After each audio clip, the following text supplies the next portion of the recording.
Since moving to Israel in 1973, Dr. Jeff Halper has been writing about non-violent strategies to solve the Israeli-Palestinian conflict. His activism has led him to form the Israeli Committee Against House Demolitions, a group that is tirelessly working to try and put an end to Israel's policy of demolishing Palestinian homes in the occupied Palestinian territory. This year alone, 377 structures have been demolished, and more than 630 people have been displaced.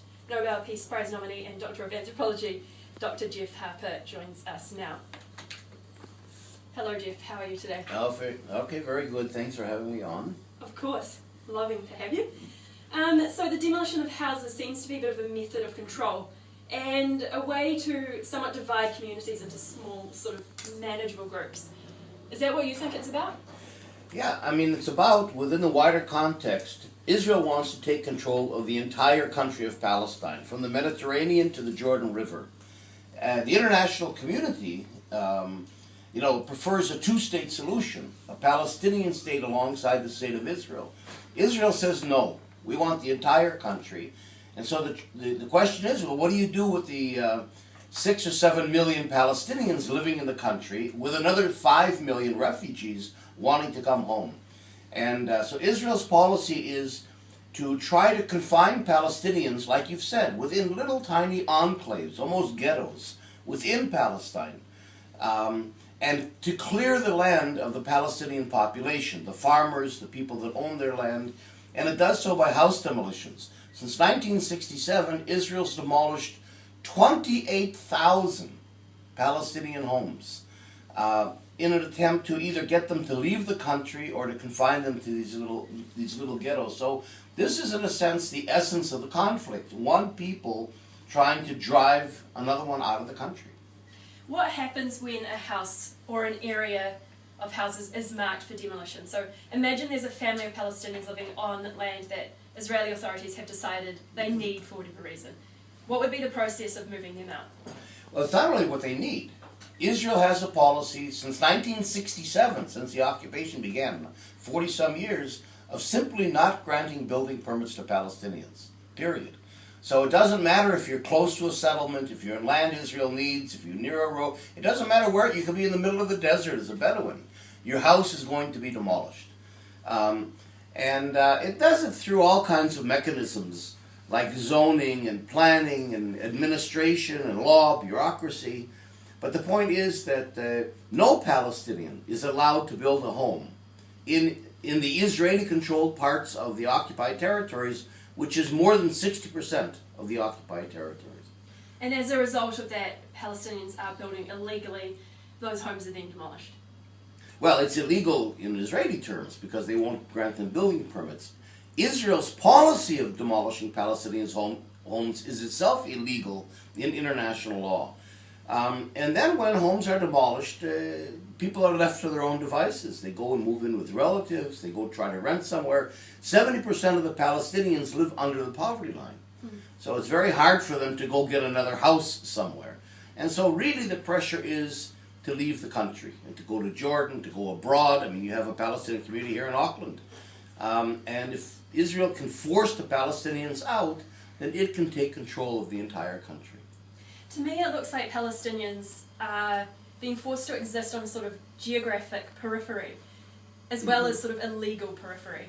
And do you think that looking at Gaza and the West Bank, you can see the real potential of power of the political state, and in this case the state of Israel, but in almost any state, do you think that is an example of power, just political power? That's right. I mean, Israel is is able to do that, and it uses international law and its own laws, and like I say, dry, gray bureaucratic processes like zoning and planning to do that. What's really frightening for us, and for everybody, including people here, is how Israel gets away with it. In other words, you have Western governments, for example, in the EU, the United States, maybe even New Zealand, who claim to be for human rights, for international law. They claim to be democracies. They claim to care about the way the world is run. They're very critical of Islam, for example. And yet they allow Israel. Israel's one of their best friends. They allow Israel to get away with occupation, with house demolitions, with really a form of apartheid. We're in a form of apartheid, driving people out of their homes. Somehow that's okay. And that's really, I think, the red light for us. In a sense, we're all Palestinians. So if this can happen to Palestinians, ratcheting it up 1 degree higher, it could have, I mean, I know you have housing issues here in Auckland. Gentrification issues and issues of development, issues of poor people. I think you're talking about Glen Innes there. Yeah, I am, even though I couldn't quite remember the name being from abroad. But you know, in other words, no country lives in isolation. And the danger is that if Israel can create a precedent of a country demolishing homes and displacing another population that's acceptable to governments around the world, then nobody's protected. That could turn against us as well. So you're saying this is happening in Israel, but it could happen pretty much anywhere. Exactly. I mean, it's because it's, you know, it's high. Israel's doing it in the light of day. This isn't something done in the jungle at night and nobody knows. This is on the southern border of Europe, in the Holy Land, no less. You know, and it's all up front. It's a clear violation and challenge to international law. And if Israel can get away with it and hollows out international law and human rights, none of us are protected. What do you think needs to be done about this? What do you think is the solution? Do you see the one state as the solution? I mean, I think that you probably see that as the most likely outcome. Yeah, you know, the two-state solution, in a sense, would have been the best thing for Israel. You know, would have had 78% of the country under that plan, and the Palestinians would have had a little state of their own that they could live with at least. That's gone. Israel eliminated to be on the side not only of the Palestinians, but to be on the side of human rights and international law. Because if we lose this, and you know, we're not living in Hollywood, it's possible. If the occupation wins, if Israel succeeds in displacing and imprisoning the entire Palestinian population, which it's on the way to do, with the tacit support of governments like New Zealand that aren't opposing that, that really sends a chilling message to all of us all over the world involved with trying to uphold human rights and international law. It really pulls the rug out from under us. So I think there's a lot at stake here in supporting the Palestinian struggle and telling Israel no, just like we told the South African government under apartheid days, no, you cannot follow and pursue policies of displacement and apartheid in our modern world today. Why are you looking to the international community for support on this? I mean, is it because Israelis are just used to it? They're used to conflict. It's always been a military state pretty much since the beginning, right? I mean, used to conflict and used to occupation. No, well, not only are they used to it, but they're completely insulated from it. In other words, the Palestinians for Israelis, first of all, we don't even use the word Palestinians. Talk about Arabs, because we don't want to give recognition, acknowledgement to another people in our country that's called Palestinians. So they don't even exist as a people. You got a bunch of Arabs, kind of bad people, terrorists, over there somewhere in some occupied territory that we don't really see, the West Bank and certainly Gaza, behind walls, controlled by our army. And in terms of Israeli life, life is great. The economy's doing well. The sun is shining. We had the highest tourism season we've ever had. We have international support. I mean, New Zealand loves Israel. So what's wrong with this picture? So Israelis just don't care. That's the worst thing. If Israelis hated Palestinians, we could work with that, you know. But when somebody says, "I just don't care," they don't mean anything to me. I don't care what happens over there. It's far away from my life. Then, first of all, there's nowhere to go with that, and that's what, in fact, drives me to New Zealand and other countries, because peace is simply not going to come from within Israel. It's a non-issue there. Peace is going to have to come from the international community.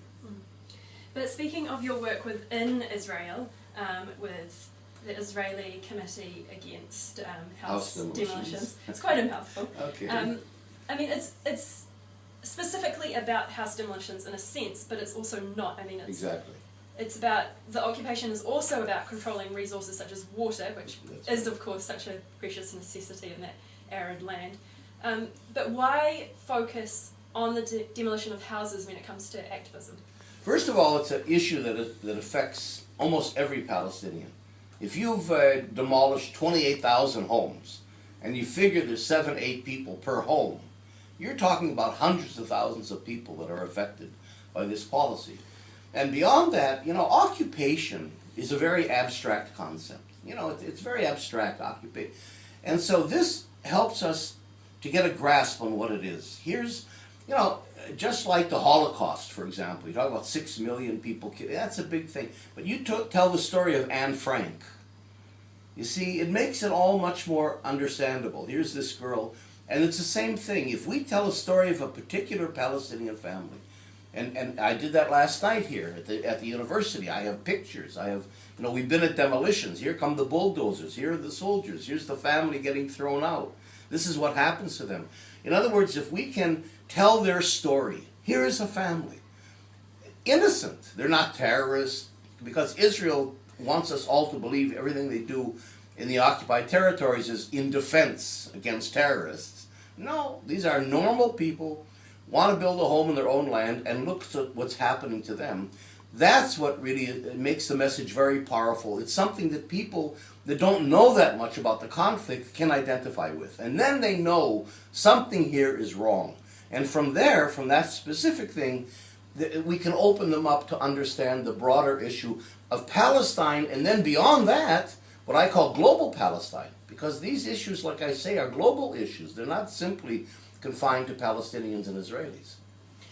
What does the ICAHD specifically do when you spot a settlement that you can see that Israeli authorities are going to move into and move the people out? What is the action then from the ICAHD? Well, you never get a warning about what houses are going to be demolished. It's all done. There's a demolition order issued, but there are tens of thousands of demolition orders outstanding. Israel randomizes its demolitions because it doesn't want the Palestinians to know and be prepared when they come. So when we hear of a demolition, Palestinians call us at 5 in the morning, the bulldozers are here, we try to rush out with our activists. We resist the demolition of homes. We get in front of bulldozers, we get on the roof, we try to call journalists, we try to call diplomats, and then we can't prevent the demolition of a home, but we can resist. But what we also do is rebuild homes that have been demolished. We raise money from the public all over the world, and we've built 187 homes of Palestinians that have been demolished. Some are even redemolished, and we rebuild them again as political acts of resistance. So if you look at this as 187 joint acts of Palestinian-Israeli resistance to occupation, that's really, I think, a meaningful statement against the system of injustice. When a home is demolished and then you go in and you rebuild it and it's demolished again by Israeli authorities, what prevents you from just saying, I give up? The political logic. We've had a home, we just built a house 2 weeks ago. We just finished an annual work camp in the West Bank. We built a home that's been demolished 6 times. Now that makes and it can be demolished another 100 times. It makes no sense if you're talking about this in a humanitarian way. Well, it's a waste of money, and why do it, and they'll demolish it again. But the political logic of saying, we will not let the occupation win. You demolish this house 100 times, we're going to rebuild it 101 times. We are not going to let you prevail. And we're going to stay with this family, and we're going to support this family, and we're going to continue to resist occupation. That, I think, is a very powerful message. And it's a message of zero tolerance towards Israeli oppression of the Palestinians. We'd better start wrapping up, but I just wanted to finally ask you that when people or populations are pushed out of their homes and their communities and are moved into East Jerusalem or the West Bank and Gaza, how overcrowded are those areas becoming? They're tremendously overcrowded. We live in a crazy alphabet soup existence. The whole West Bank is divided into areas A, B, and C. And areas A and B, where the Palestinians are confined, are about 40% of the West Bank. And then Gaza is a cage. So you could say that 96% of the Palestinians have been confined to either Gaza or these little tiny islands of areas A and B. So we can say, and the whole occupied territories, the West Bank, East Jerusalem, and Gaza, are only 22% of historic Palestine. So today, 96% of the Palestinians are confined to about 40% of 22% of their historic homeland. That's how, and that fragmented into about 70 little tiny islands. That shows you the ghettoization process. All right, thank you very much. Thanks for having me on.